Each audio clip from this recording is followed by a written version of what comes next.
Hey guys, what's going on? Brendan here, and today I'm doing my review of Halloween Kills. Halloween Kills is the third film in the Halloween franchise if we exclude everything after Halloween, after the first Halloween outside of Halloween 2018, which is the timeline we're going with because that's the timeline that they have set up.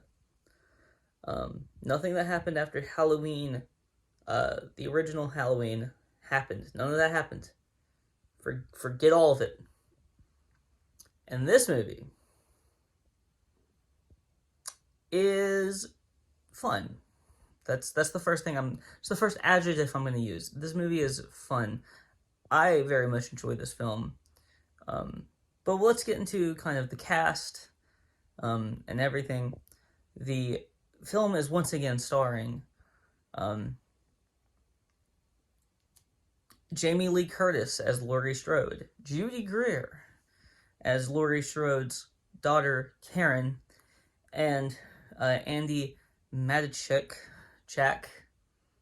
as Allison, who is Laurie Strode's granddaughter, Karen's daughter. And this movie sets up. In this movie, starts directly after Halloween from 2018. Is an instant.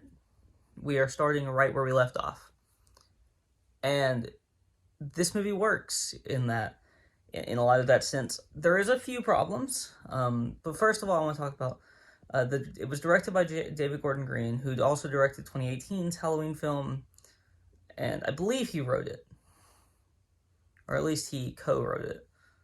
And I think he does a really good job in both of those roles. I don't think this is a perfectly written film by any stretch of the imagination. I do slightly prefer 2018's Halloween film currently. That might change. I doubt it though. But currently, I think 2018's Halloween film is a little bit better. But that one was really, really like great in my opinion. That one might be the best one outside the first one, in my opinion. Then we have John Carpenter doing the music for the film yet again. He does a fantastic job. The music in this film is absolutely perfect for what they're doing. Now, as far as the actors go, I think they all do a fantastic job. Even the a few other pretty major characters that I'm not really going to talk about too much, but they all do a good job too.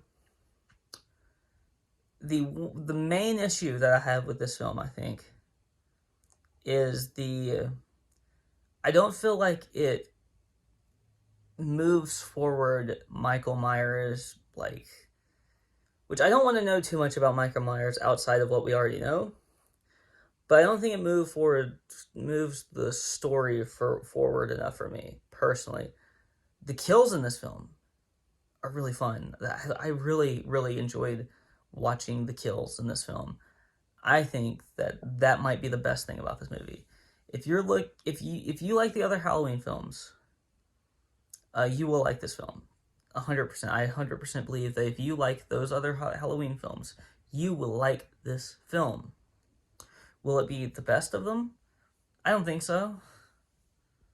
But I like a lot of the other Halloween films. Not all of them, but I like a lot of the other ones. I think that this film, as far as setting you up for Halloween Ends, I think it does a good job of that too. There's a few things that happen that I really didn't expect. There's something that happened that I can't talk about at all that happened at the very end of this film. I didn't expect it at all. If you've seen the movie, you know what I'm talking about. But it happened, and I was like, okay, that's interesting. And there are certain scenes that I didn't expect to see at all, but they are very, very interesting. And it makes me think, how are they going to end all of this in Halloween Ends? Because I don't know. They do hint a little bit. I think the trailers. So this is an aside because this is more of this is not really negative about the movie. This is negative about the marketing. The marketing gave away too much. this is a good film. And I think some of the negative reviews that are going to come in are basically going to come in because of the marketing, and I don't like that. I think some people, because of the marketing, will not like this movie because they feel like they've seen parts of the movie that maybe they shouldn't have shown in the trailer. And yeah, I do agree. Like they probably shouldn't have shown a lot of the stuff that they showed in the trailer, but that's marketing. They're gonna do that because they need to make money. Sucks for me because I can't really avoid watching them because I go to the movie theater a lot. And that's where I saw the trailers. But I can understand why they did it. I don't necessarily like it, but it's gonna happen because it's a marketing team. That's what they do. They have to sell you on the film, and they did a good job of that in the marketing. The marketing for this film was really good, except for they gave away too much. Some of the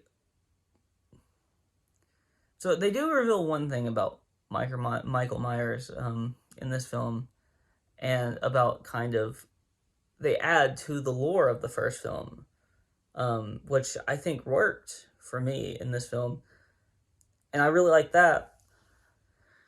But there was one thing that they reveal about Michael Myers that I didn't necessarily like. And if you've seen the film, you probably know what I'm speaking about. I can't say it because that would be a huge spoiler because that's not revealed too much in the marketing. It's hinted at, but it's not like outright revealed. But I don't really have much else to say about this film. I really enjoy this film. I think Jamie Lee Curtis does a great job. I think Judy Greer does a great job. I think Andy Matichik does a great job. I think that this film is a really good film that has a lot of flaws. There's a couple of writing issues too that I have, but again, like a lot of the negatives that I have about this movie, I can't really give out. I can't really say. But I think that they set it up really well for the next one, which is the biggest thing the biggest thing in the trilogy is that you need to set it up well for the next one. I think that's all I have to say. If you like this video, please like, comment, and subscribe. Also, I'm giving this a 7 out of 10. If you like this video, please like, comment, and subscribe, and follow me on Twitter in the link in the description below. I'll talk to you guys next time.